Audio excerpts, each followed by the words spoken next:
businesses, in fact, from Australia here, and how they're dealing with the impact of this pandemic that we're in. And we're going to continue to look at the Brown Brothers family group up in Millawa. If you've watched the last couple of episodes, you'll remember that we met with Emma Brown, the youngest of the fourth generation in the Brown Brothers family group.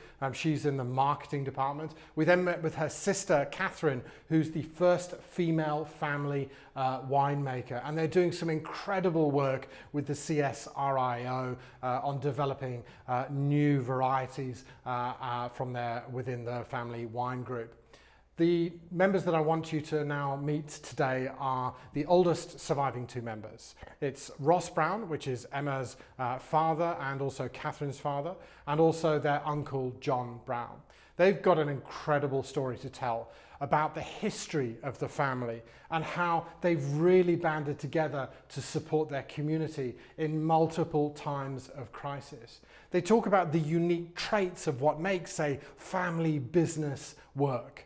And the big thing I think you'll recognize here, that it's all about intimacy. Technology we've been talking about for the last few years does enable us to create intimacy, but not anything near as special as what the Brown Brothers family group have here. Take a look at their story and see how they see the future, and also how the past has helped them define where they are today.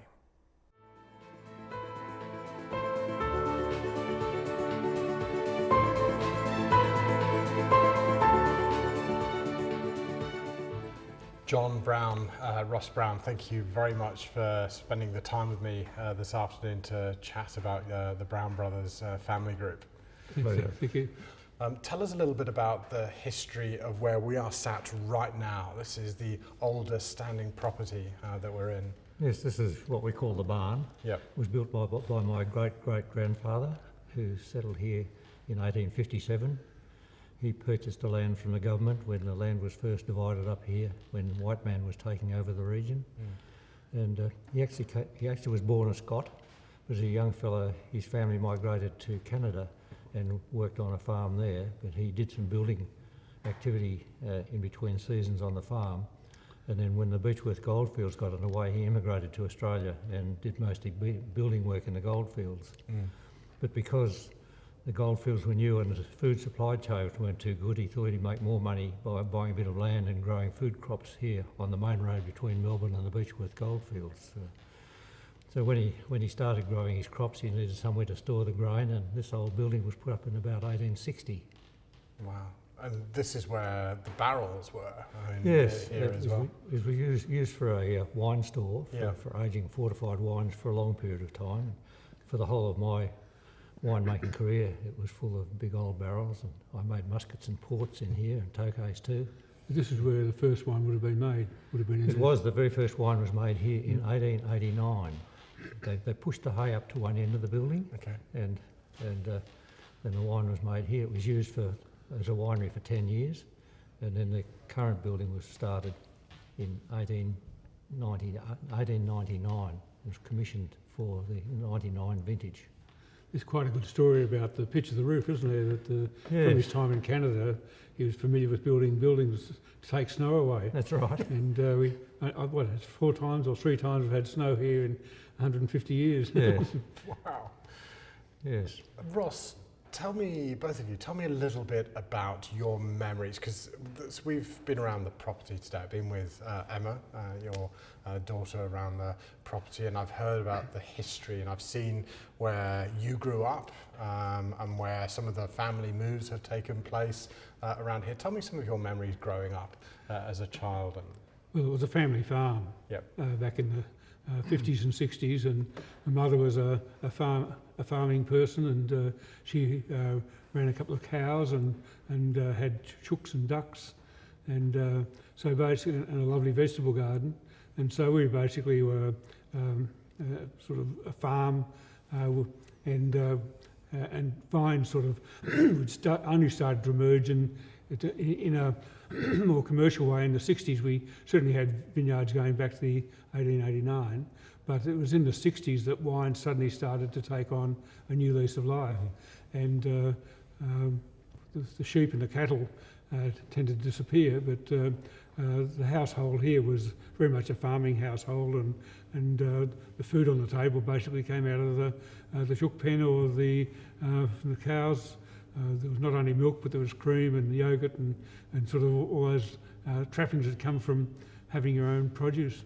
And you remember all of this as though it was yesterday, I'm assuming? Oh, of course, yeah. Not quite yesterday. Let's pretend.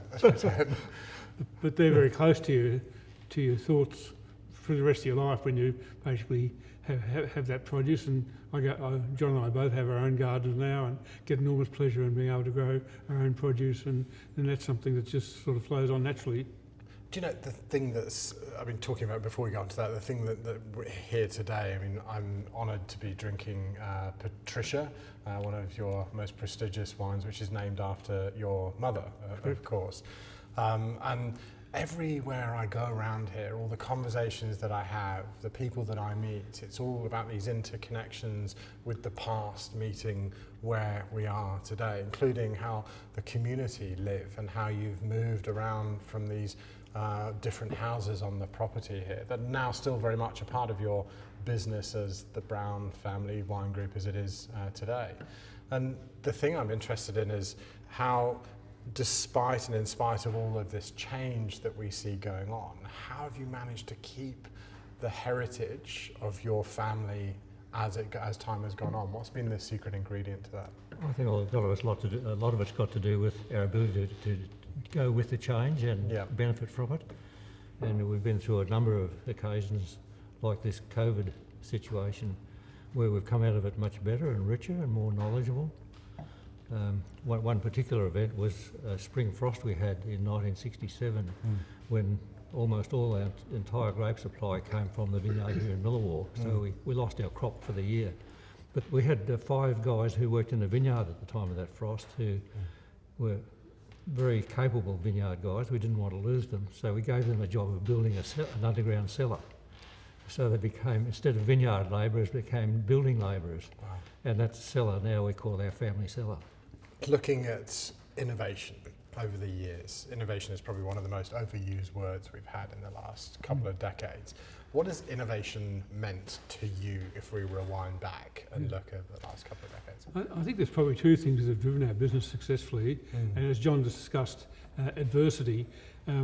Having a mentality about growing out of adversity has become more of a culture now, because we've seen what we've been able to achieve in tough times. And I think one of the most important aspects of that is we've never carried a lot of debt.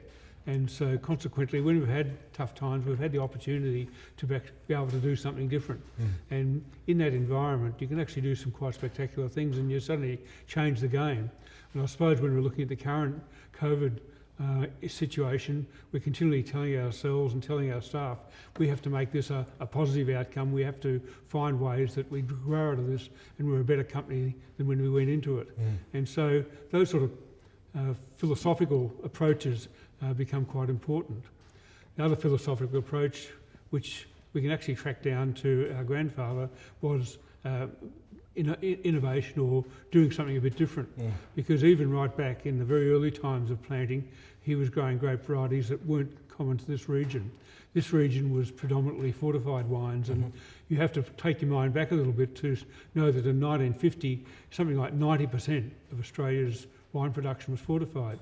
And so to be a table wine producer was being really different. Wild. And he was influenced by a viticulturist called de Castella, who was a French-Swiss, who came to Australia and was advising the industry, and he became very good friends of our grandfather, and we planted grape varieties then that we still nurture today as being something quite different. And it was that sort of experience that drove us to probably be Australia's leading wine company, doing things differently with new grape varieties, and our growth has really come from our capacity to do things differently. I think we're going to see stories of innovation and success, and new businesses and ways of doing things will be born out of this crisis. If you look at businesses today, if you look at the generation that are leading these, what's your hope for them as they go into the future? Well, one of the things we're seeing is people are buying directly, and the whole concept of buying from a property and being able to get it directly from the property is a sort of a total shift of supply chain. And that supply chain now has become available to all sorts of size producers that they can actually get directly to the customer. And the customer's actually delighted to be able to know where his product's coming from. And the supply chain with freighting and distribution is becoming far more effective to get products to people's homes. And so that's a major game change. And it's one that I think is going to just get more and more traction. I understand a lot of people thought they'd like to buy things directly. They've been forced to buy it directly in the last few months, and they found out how easy it is and how successful it is. So I think we're going to see this incredible shift to direct supply chain move pretty quickly. As a family business, which you're incredibly well known across Australia for, I've been talking with some of the businesses in Millawa here, you're on your doorstep. What do you think the role of the Brown family group or any family business is on its local community, particularly in times of crisis? What do you see your role and responsibilities there? Well, I see ourselves as like a solid rock. Yeah.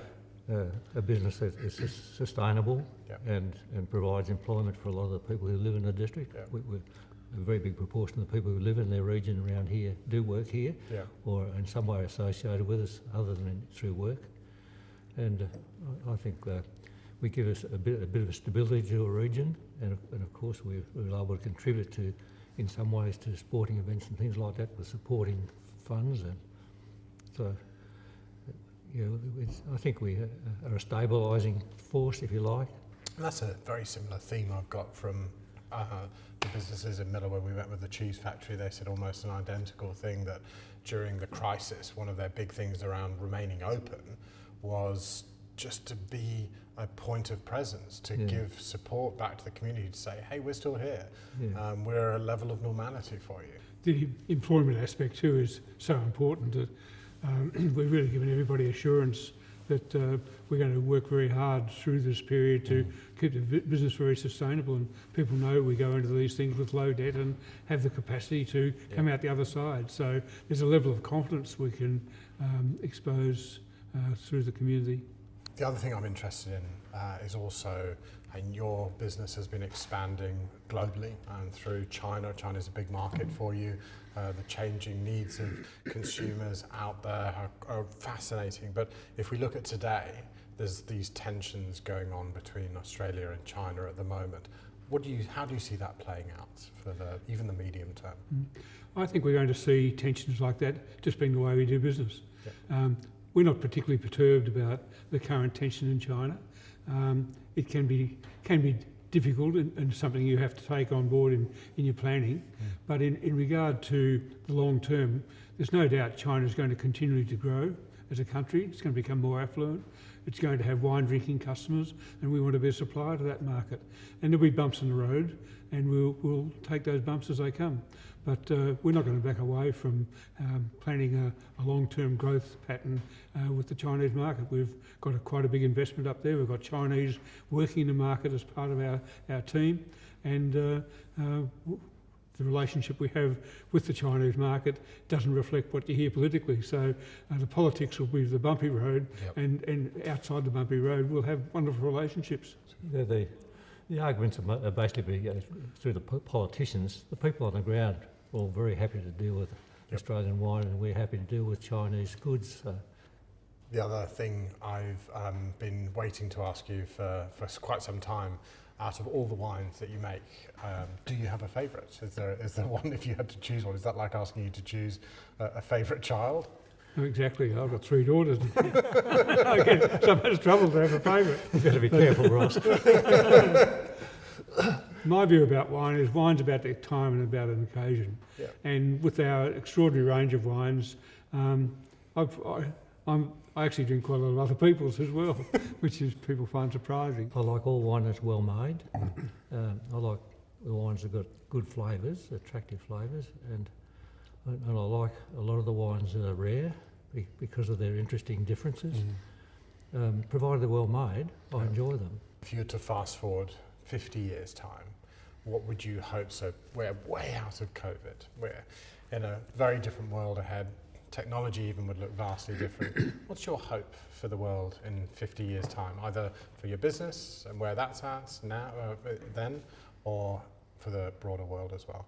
I think that the world we want to live in is one that's sort of open and free and cooperative.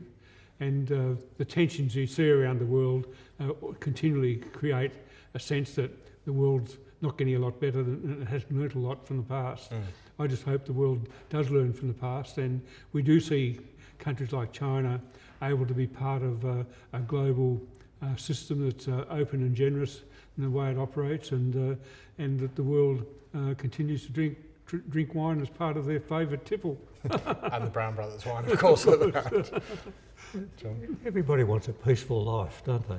They don't want the noise and threats in the system that we see today, and it seems to be quite highlighted at the moment.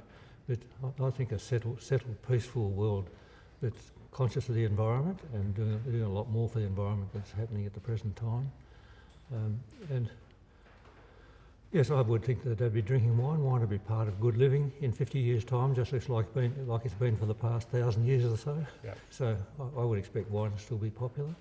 And one really good way of enhancing food is to have a nice glass of wine with it. Ross, John, you're obviously two brothers. There are another two brothers, Peter and Roger. Tell us a little bit about that era and what was going on then within your family. Perhaps I can start with that because I was the first in line. Yep. I was actually born during the start of the Second World War, and things were pretty frugal when I was a young fellow, and we lived pretty frugally at home. But then along came Peter and Ross, 3 years between us, and then some 6 years after that, Roger joined the family. But I was lucky, I was the first one, so I got the job of making the wine. The others weren't so lucky. When Peter came along, he took advantage of his natural preference for outdoor activity, so he became the one who looked after the vineyards. And then Ross came along. Ross was always the one who had the gift of the gab and could argue a good point, so he got the job of sales and marketing. And then the youngest one, Roger, came along when we were desperately in need of more vines, and he learned to be a nurseryman, and he produced grafted vines both for our own expansion and for expansion of contractors that we were taking on to satisfy their growth needs. I think it's interesting to recognise that in that year's 60s and 70s, the growth of this industry in Australia was extraordinary, and we were able to grow faster than the industry because of our sort of commitment to customers, and the business was growing 20 or 30% a year for a decade. And so we just saw enormous growth, and we never looked in the rear vision, we were always looking forward. And this gave a sense of great unity and the chance to work really solidly together. And we saw a lot of change, but we managed that change and had a most extraordinary 20 years really. During that period, our board meetings were daily, when my mum always served morning tea, and the decisions that need to be made were made on a daily basis, and they were executed that afternoon. So there wasn't any delay in getting change made when you needed change happening in a hurry. It was really handy when we were going through such a big growth phase. If I needed more equipment in the winery quickly, I was able to get approval for it tomorrow at the latest, and it could execute it that afternoon. So it was a really dynamic time for us. You're talking about the massive growth. I mean, 20 to 30% for a decade of growth is just chaos. What other type of chaos did you have to deal with, and what was the biggest challenge you had during that phase, if we're looking at that? I think the fact that we were learning on the run, because we're going from being a cottage industry into a big business. That's right. And that challenged us every day, really, didn't it? It did, yeah. Certainly challenged us in the winery in keeping the volumes up and the capacity of the equipment to do what we needed to do. And we worked some pretty interesting hours to get that up. You talk about seasonal change there, and those being a challenge. That still exists today. When you look at the farmers across Australia and some of the challenges that they face, how do you see climate change, or do you see climate change as a topic and a challenge for us going ahead? I see climate change as a really big issue because grapes are very sensitive to climate in terms of making the sort of wine you want to make. And in more recent years, we took on vineyards in Tasmania to deal with that specifically. It's going to be different in the future. And when we go after Tasmania for yet another cooler climate, I'm not quite sure.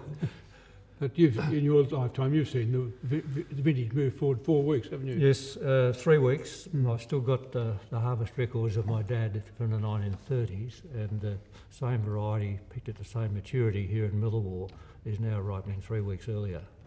The fact that the grapes is actually picked at a very specific time, there's a ripeness level of the fruit that's actually absolutely critical, and there's only a couple of days between when you would take a grape into the winery to make wine. So it's actually a very accurate measure, and one that actually gives a great deal of information about climate change.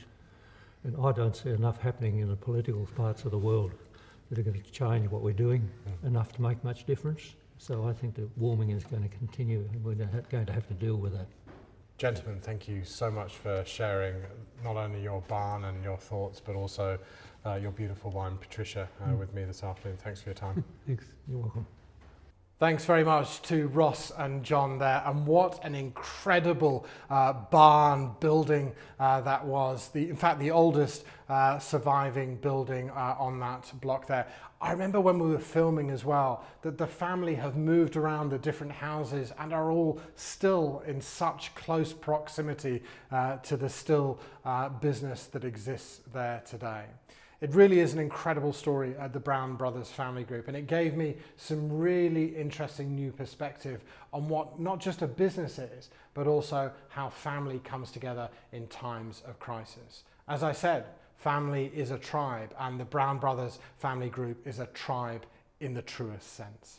I'd also like to take this opportunity to thank the team at Melbourne City Land Rover for sponsoring this segment, my also incredible team at Show Division that run the studio for CR Live, and also Andrew Ware, my Director of Photography.